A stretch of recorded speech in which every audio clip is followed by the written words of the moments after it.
I mean, I knew it was true when I saw Gladiator 2, but this film confirms that Joseph Quinn is the ultimate twink.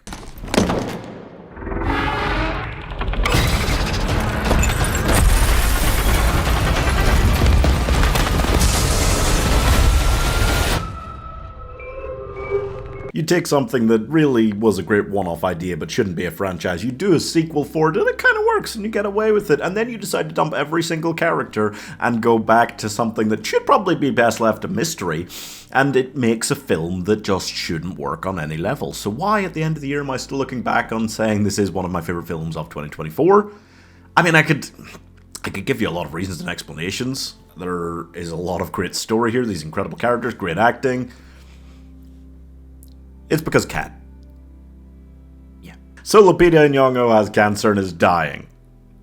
Oh, you thought we might make a nice, happy, Quiet Place movie? Go fuck yourself! Depression's all we got on the menu, kids! So she comes into New York City with her hospice group to get a little slice of pizza, but whoopsie, don't you hate it when those noise apocalypses happen and ruin your pizza day? Especially when you're in New York City where noises are religion. Fortunately, Lupita is pretty chill about the whole world ending thing since her whole world was already way fucking over, and she's got nobody left to visit, go see, go help survive, so she just decides to take a chill walk through the streets, get some pizza with her cat Frodo. Unfortunately, any chill walk that begins with Frodo ends with fiery mounted doom, horrible times. I do wear a helmet for rewatches of this film so that I don't get another concussion from just charging headlong into the TV trying to save the cat. Not that it dies or anything, it's just constantly in danger and it's adorable. And also using a real cat for this film healed the scars in my heart left by that CGI monstrosity in Argyle.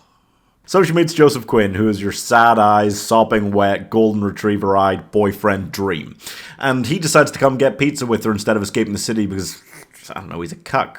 So they wander the streets, they get into more scraps with aliens than people with that cute a cat are allowed, and then they have some deep emotional connecting that was the heart and soul of the film. I didn't think that when the first film was all about family and what a parent will do to save their children, that they would be able to make a more emotional film. And that's incredible. And I love that they decided to do that, because frankly, this film, I kind of expected them to just go gung-ho action, show mass destruction, big murder times. And don't get me wrong, they kind of do.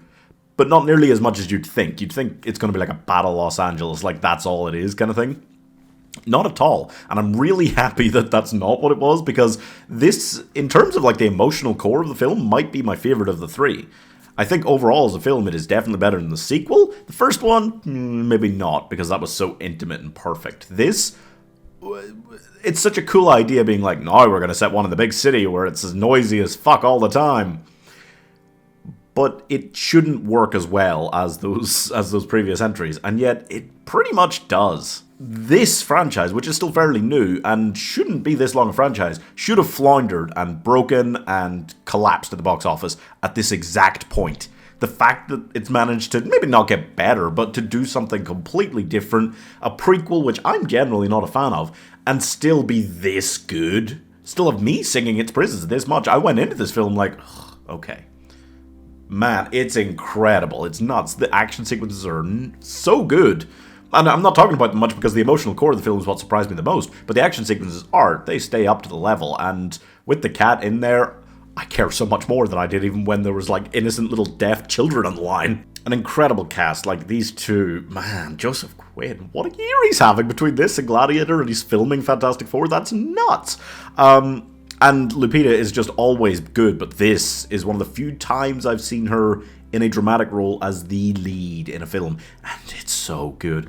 It's fast-paced because it is quite a short film. It doesn't feel like it in my head because so much happens, but it is just fast-paced, and yet it manages to have these quiet, intimate moments that are just incredible. It is an emotional powerhouse. It's got a 10 out of 10 cat. Great cat. Highly recommend for the cat. And everything about it is just so rewatchable, and something that's this kind of sad, has this much of an emotional heart, I don't feel like it should be this rewatchable. In this age of horror and action and thriller and throwing all that drama in there, it's balancing way too many genres. It should not work this well. So I'm giving A Quiet Place, mostly days 2 and 3 actually, 4.5 stars. Lupita didn't even like cats. Okay? She was terrified of them. But then by the end of filming, she'd adopted a cat of her own. That is acting your way into a reality. God tier. Man. Phew.